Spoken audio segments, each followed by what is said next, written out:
background. I don't. So there are going to be medical terminologies that I will not understand. If I don't understand the question, I won't be able to provide the right answer. So with that, we reviewed some questions and made sure that they're more precise and more tailored to your client's profile. We really want to make sure that we're only asking relevant questions as much as possible. And if it's not asked, you don't have to worry about it.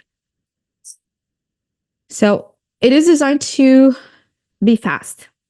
And what I usually say is, I know it's designed to be fast, but please make sure to review the questions, read them carefully, because sometimes some keywords can make a difference in how you're going to answer those questions, which I'll show you after because we're going to run a demo. You can submit all the life insurance applications through Evo. That will be for underwritten life insurance or even simplified issue life insurance, and also the critical illness and different riders. You can all submit that through Evo. In some cases, that happened for 58% of the applications submitted last year, based on last year's number. Some of your clients can be approved at point of sales, which means they're going to be covered as quick as possible, as their policies are going to be enforced right after it is approved. The second is for you and for your, let's say, for your promotion runs, that's going to help you. So speaking of promotion run, this is the month and week again. If you have any policies right now that are sitting in underwriting, everything is received and you're running for promotion, please feel free to let us know. Feel free to reach out to any of our team members. Let us know so we can try to help you have that settled as much as possible. So let's go to Evo so I can show you more on the platform. So this is Evo. Actually, before I do that, I'm going to go under aye.ca because I know sometimes we have many people on the line and just want to make sure that we are on the same page here. So I want to make sure that you know where to have access to Evo first. The website to remember, I think this is a very one to remember, aye.ca. That's all you have to remember, and that's all you have to type in your browser. Click on search, and you should have this page right here. Once you're there, mine is automatically giving me a page in French, so I'm just going to translate it to English. Now that I have it to English, I'm going to go to the right top corner where it says login. Again, all I had to type in was aye.ca, as short and as easy as that.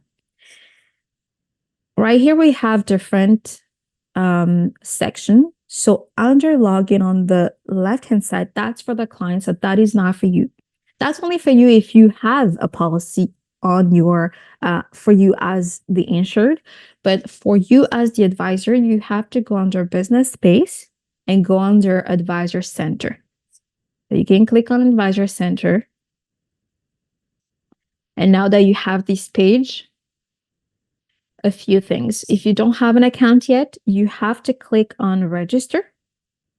And this will take you to the registration page where you just enter your information, your email, and your agent code. So you have to make sure that you're using the professional email, such as your WFG email address in this case, because that's what we're going to match.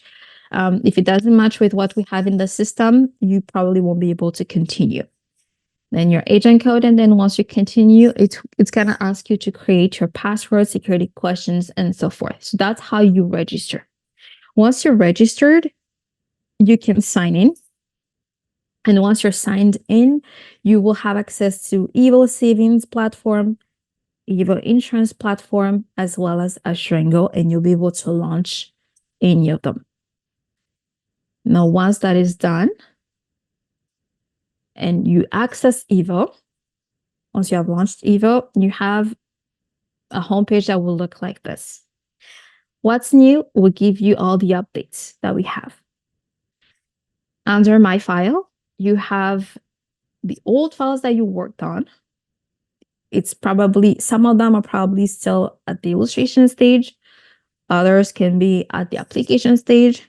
And if you need to continue, you can just click on the file and continue the process. And then you have the list of the products available right here under create an illustration. Before I go to the illustration, I just want to quickly mention two different buttons right here. On the right-hand side, you have a critical illness comparison.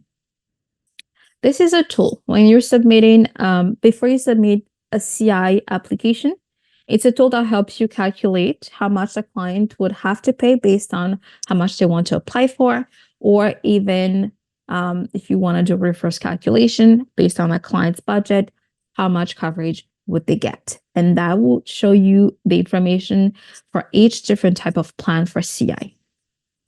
Feel free to use it, or you can also just go straight to the illustration page.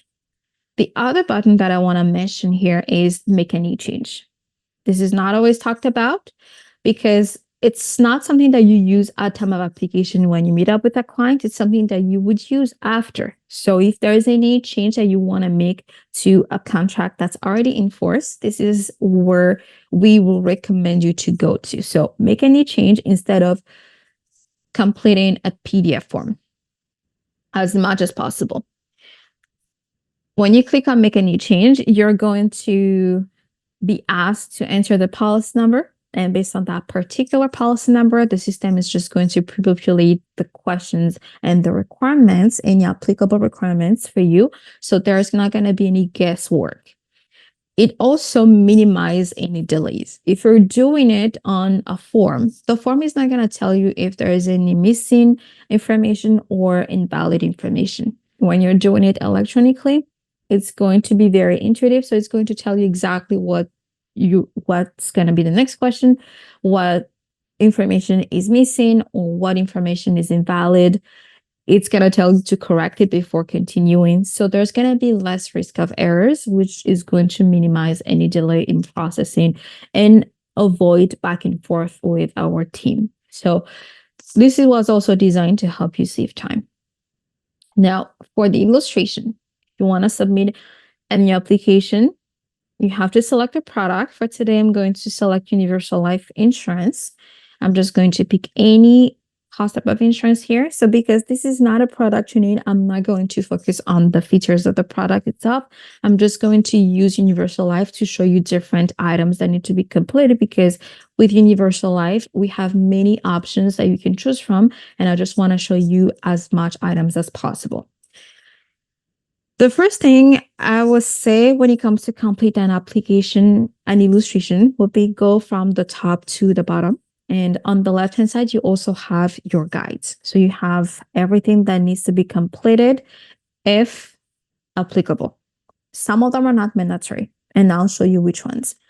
Coverage, that is going to be mandatory. It's not going to allow you to continue if there is any missing information here. So what we're going to do is we have a type of insurance here. Let's say individual client. Let's say this is going to be for John Smith. I have to also complete my client's date of birth, because otherwise it's not going to allow me to go to the e-app later. So this step is still the illustration. Later is going to be the application. So that will be this button right here. We're not there yet. We're still on the illustration. Now that you've completed the client's information, you have product. Before I talk about the product, I'm just going to quickly mention something under applicant right here. So at the bottom, we have applicants and coverage. If you look at that information under that section, you probably notice that the same information I entered under insured and coverage was pre-populated under applicant and coverage. So that means that my insured is going to also be my applicant. In a case where your insured and applicants are going to be two different individuals, what you have to do is just click on this pencil icon and enter a new individual information right here. That's going to be the case most of the time for children's policy, because children, they're just going to be the insurers, but they cannot be policy owners. So you have to change the applicant in order to continue. In some cases, you might have an application for an organization as well. So that will be for the corporately owned policies. corporately owned policy, those are not different products.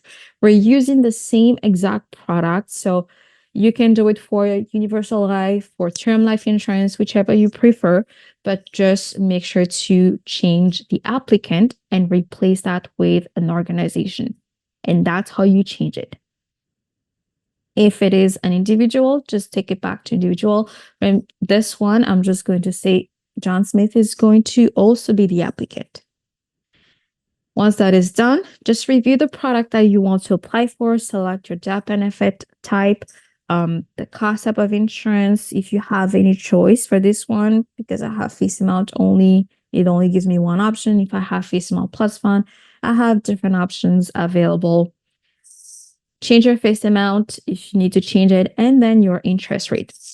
These items right here, they're not always going to be there depending on the type of product. If you know insurance, it's probably just going to tell you what is the term, for example, and then how much is it. It's not going to tell you interest. It's not going to give you an interest rate that you can change. This is only because the product is universal life. On the right hand side, you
The next question is regarding specialist and medication. Here we have different time frames. In the last 5 years, have you consulted a specialist?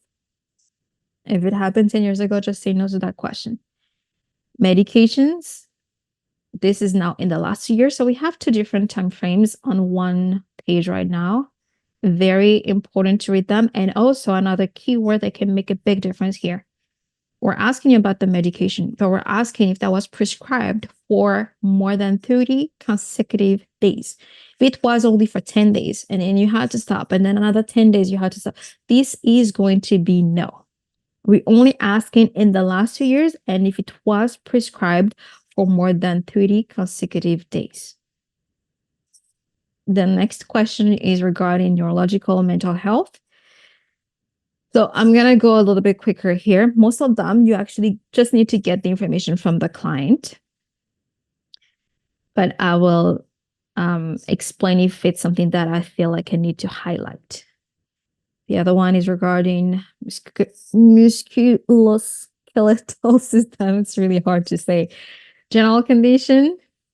Let's say no to this. And it also tells you that if you already provided the information, if you already disclosed the condition, you don't have to disclose this all over again.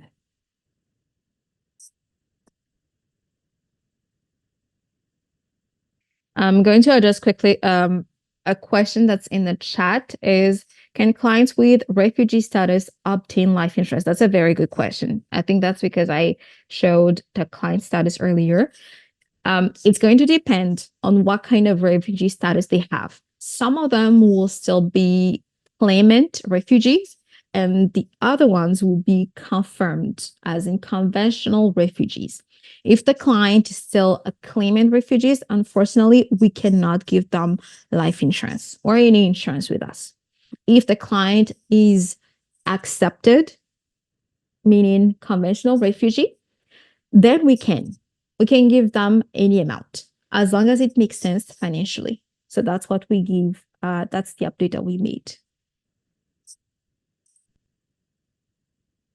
I hope that answers your question. All right. The next section right here will be about investigation. Okay. Are you under medical investigation? Most of the time, if you're waiting for any result, if you have any pending tests, let's say your family physician said you should do these tests, even if it's just you should do, recommended, and you haven't done it yet, chances are we're going to postpone that application until you've done it. Because we need to have all the tests done and the result available for us to be able to assess that application. So if there's anything that's pending, chances are you're going to be postponed. So let's say no to that. And diagnostic exam, same thing. The next one would be the height and weight for the client. Let's say this is going to be in kilogram as well. In the past year, there was no weight loss for more than 20 pounds. Travel and sports. In the next 2 years, that's another time frame that we're asking. And we're also asking about travel outside of Canada and USA. If it's a yes, you have to enter the duration, especially when it exceeds 9 weeks. And that can also affect the eligibility of the client. In some cases, we might need to postpone that until the client returns. Sports and aviation. Driving. If the client has a suspended license currently, it's not reinstated yet, chances are we're going to postpone that as well. Criminal record. Habits. Here is going to tell you exactly what do we consider as one alcoholic beverage. That's 1 bottle of beer, or 1 glass of wine, or 1 ounce of alcohol. In some cases, your client might tell you, hey, I said no to all the questions, all the medical questions. I'm really healthy, but I don't understand why I need medicals. Maybe because you said yes, you're drinking 20 alcoholic beverage per week. Then we might need medicals for that. So just remember, it's not just medical question that we're asking when it comes to insurance application. We're also asking about non-medical. So that could be your lifestyle, your life habits. So we really try to take into consideration many factors. And if the client says that they're healthy, they never went to the doctor, they're very healthy. They think that they're very healthy, but then they disclose that they're consuming multiple alcoholic beverages that's exceeding this amount, then maybe we have the right to ask for medicals. And that's just an example. But we always have those comments.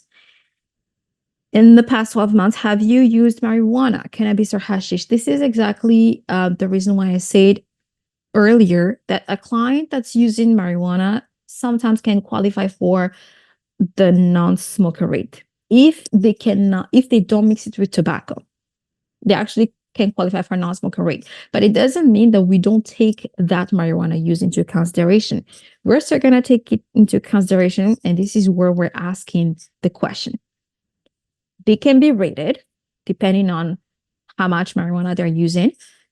But in some cases, if it's, let's say if the client is not smoking too much and then they are not mixing it with tobacco, they could potentially get a standard rate. But this is really on a case-by-case basis. In terms of hard drug use, we're highlighting here that marijuana, cannabis, hashish, they're not considered as hard drug. That's why we're separating these two questions. The next one is regarding the beneficiary. Under beneficiary, depending on the type of product that you have, you might need to enter 2 different categories of beneficiaries, or maybe just one. So because I have universal life, I have life insurance and accumulation fund beneficiaries that I need to complete.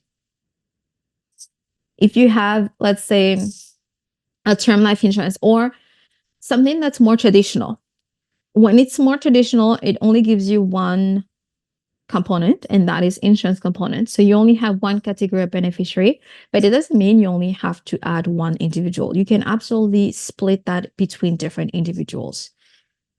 But in this case, I'm going to show you for, let's say, this one, I'm going to say James Smith is going to be one of the beneficiaries for life insurance.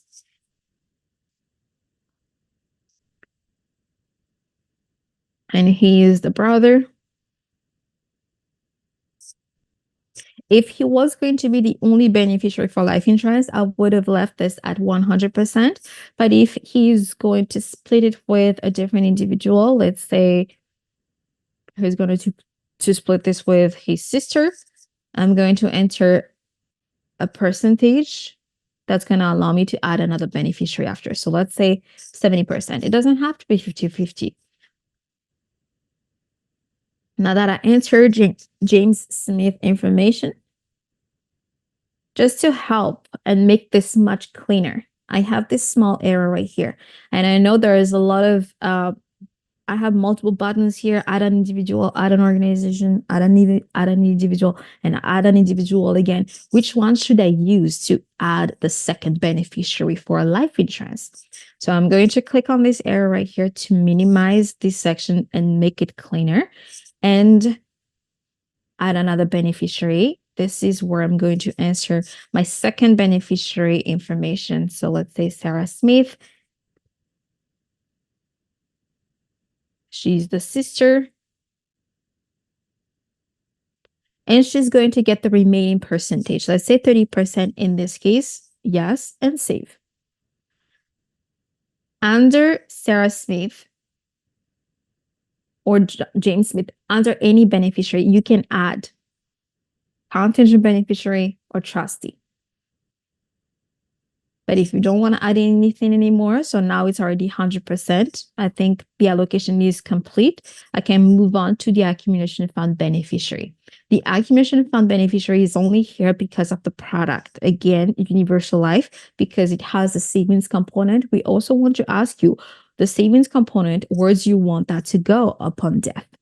So at an individual, let's say I want Sarah to get 100% of the savings component. And that's it. Now I have all my beneficiaries, 100% total for life insurance and 100% for accumulation. This is only for one individual. This is going to be split between two different individuals. And that's how you complete the beneficiary section. And then we have the next section is applicant. So you have here on the left-hand side, the progress of the application. So under applicant, you can feel free to add a contingent owner. Contingent owner means who is going to be the new owner if the applicant passes away, which is more beneficial when you have, let's say, a child's policy. A child cannot be a policy owner, but we still want the child to be covered. So if the parent, let's say one of the parent passes away, we can add a contingent owner, and that will be the other parent so that they can continue on with the policy and keep it in force. Regulatory questions. These are just for tax purposes. We want to ask these different questions right here. Also, where is the money coming from? The money that you are paying the premium for. For universal life, we're asking if there's a lump sum payment of 100,000 or more made on this policy, but we also ask you if based on projection, meaning based on the illustration that you did, is it conceivable that IE could return a cumulative of 100,000? Then you just, when it's based on projection, you just need to look at your illustration. The next step is regarding the billing. So with EVO, there are going to be two sections that will talk about payment. The first one is billing. The second one is PAC agreement. For billing, this is for the first payment. The first payment can be paid by check. The first payment can be paid by PAC. That means that you are going to make a deposit with the application, or you can also request to have the payment done only on delivery, or you can have it payable 15 days after the policy is issued. Your choice. But for each option, you're going to have a message here telling you exactly what to expect and what to do. And I will say, whenever you see these messages, please make sure that the client is aware. By PAC is, I think, one of the most used, most popular options that's selected. When you make a deposit with an application, this is also for your promotion runs. Usually when you're running for a promotion, usually you need a certain amount of points, and sometimes the deposit that you're going to make with an application matters. That's how you're going to get the 40% deposit, the 40% compensation issued. If you submit an application with a deposit, meaning select by PAC, submit the application by the last day of the month, 9 p.m. It doesn't matter if it's a holiday or if it's a weekend, if it's it doesn't matter. As long as you submit it before 9 p.m. Eastern time by the end of the month. And the last requirement is that it is a client's policy, as in not a personal policy. Because again, if it's a personal policy, you only get paid little by little every month for 12 months. If it's for a client, then that's where you can get upfront payment. You can get the 40% upfront. So these three conditions need to be met. Application with a deposit, where you select by PAC. Application is submitted by 9 p.m. Eastern time, last day of the month. And it is for a client, not a personal policy. Those are the requirements. The remaining 60% of your compensation are going to be issued once the policy is settled. So that's I think that was something that I want to highlight, especially because it's month end week again. Chances are many of you on the line right here are running for promotion. So hopefully that helps. PAC agreement. That's the second section that will talk about payment. This is more regarding the other payment, the subsequent payment, once the policy is settled. Where do you want us to get the payment from? So by PAC, let's say I'm not paying by PAC yet. So I need to provide the bank account information. Whenever I select the bank account here, it's going to repopulate my institution number right away. And then I just need to complete any missing information.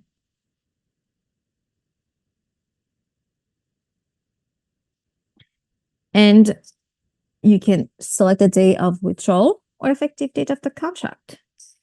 Effective date of the contract is usually recommended to avoid too close withdrawals in some cases. The next step is just a summary of the coverage that you selected. If there is any change that you need to make on here, you have to go back to the illustration, correct that information, and then you can come back to the application process.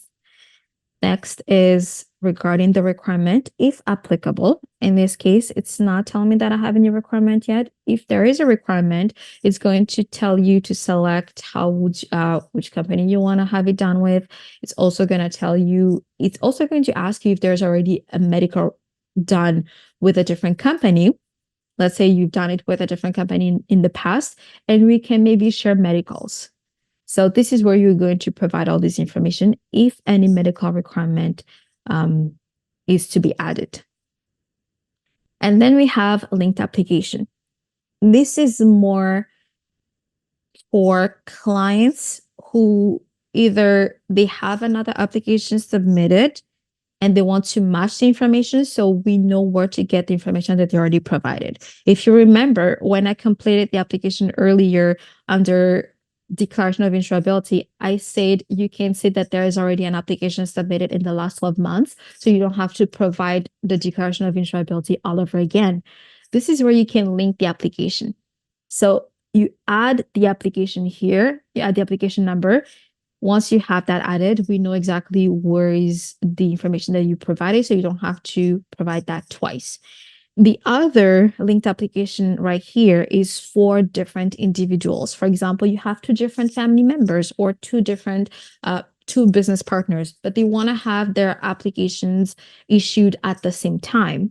Meaning we're going to wait for the policies to be approved, all of them to be approved, before we issue the policy at the same time. Because different individuals means that they're probably going to have different underwriting processes as well as requirements. So it's probably going to have different turnaround time for the underwriting to be done. So in that case, you can link the application so we can have them issued at the same time, if that's what the client prefers. And the last step is just validation. And once you have that validated, you can sign. I won't be able to continue further, but the signature is really just going to tell you to enter codes, send it to the client, pretty much start the signature process so the client can sign electronically. And in a case where you cannot sign electronically, you just need to complete the F1EA, which is a signature form that you can send to wfgnewbusiness@ia.ca after you submit the application. And that concludes my presentation. I hope that helped. So if there is any additional questions that you want to ask, I hope you got our contact information and feel free to reach out to any of us. So thank you so much, everyone.